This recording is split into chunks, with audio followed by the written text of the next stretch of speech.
Hello, welcome to Rock Castle Storytime. Today we're going to read Chapter 2 out of The Mouse and the Motorcycle by Beverly Cleary. The motorcycle.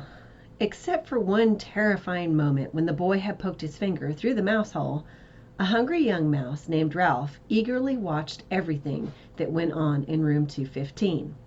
At first he was disappointed at the size of the boy who was to occupy the room. A little child, preferably 2 or even 3 children, would have been better. Little messy children were always considerate about leaving crumbs on the carpet. Oh well, at least these people did not have a dog. If there was one thing Ralph disliked, it was a Snoopy dog.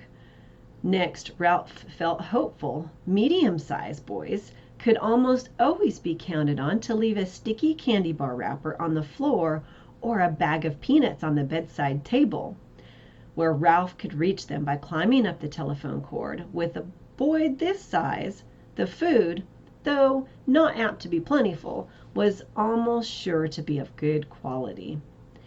The third emotion felt by Ralph was joy when the boy laid the apple core by the telephone. This was followed by despair when the mother dropped the core into the metal wastebasket. Ralph knew that anything at the bottom of the metal wastebasket was lost to a mouse forever. A mouse lives not by crumbs alone, and so Ralph experienced still another emotion. This time, food was not the cause of it.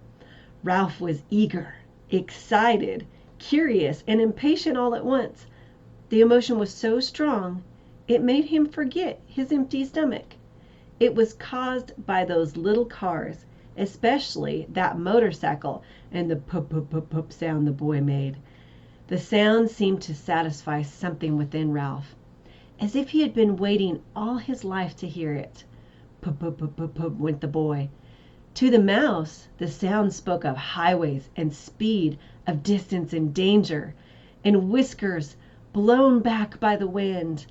The instant the family left the room to go to dinner, Ralph scurried out of the mouse hole and across the threadbare carpet to the telephone cord, which came out of a hole in the floor beside the bedside table. "Ralph," scolded his mother from the mouse hole, "you stay away from that telephone cord." Ralph's mother was a great worrier. She worried because their hotel was old and run down, and because so many rooms were often empty with no careless guest to leave crumbs behind for mice. She was worried about the rumor that their hotel was to be torn down when the new highway came through. She worried about her children finding aspirin tablets. Ralph's father had tried to carry an aspirin tablet in his cheek pouch.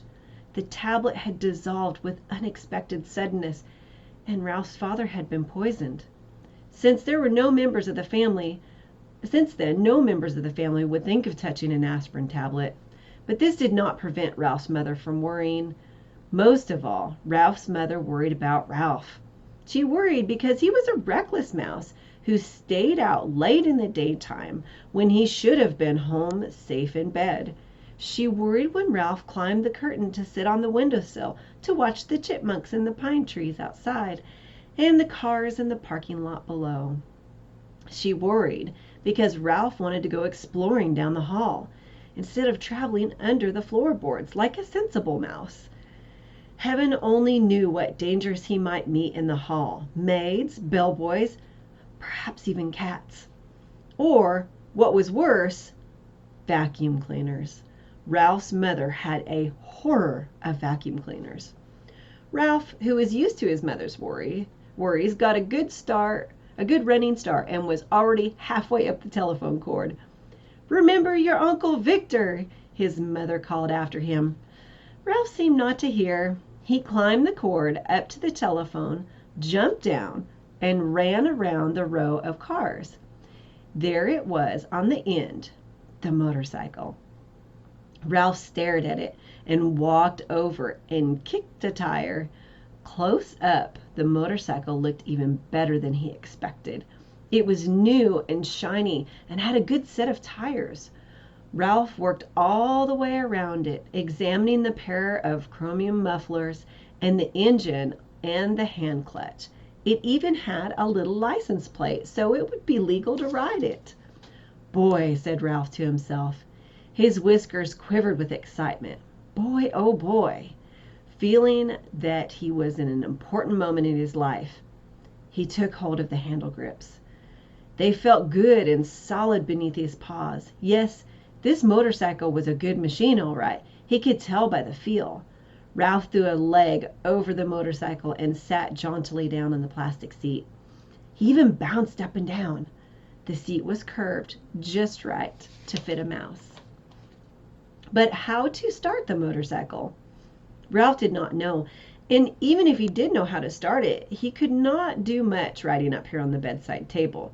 He considered pushing the motorcycle off onto the floor, but he didn't want to risk damaging such a valuable machine.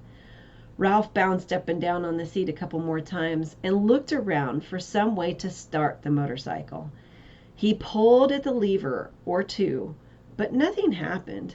Then a terrible thought spoiled his pleasure. This was only a toy. It would not run at all. Ralph, who had watched many children in room 215, had picked up a lot of information about toys.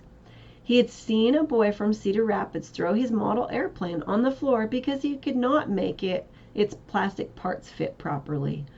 A girl had burst into tears and run sobbing to her mother when her doll's arm had come out of its socket.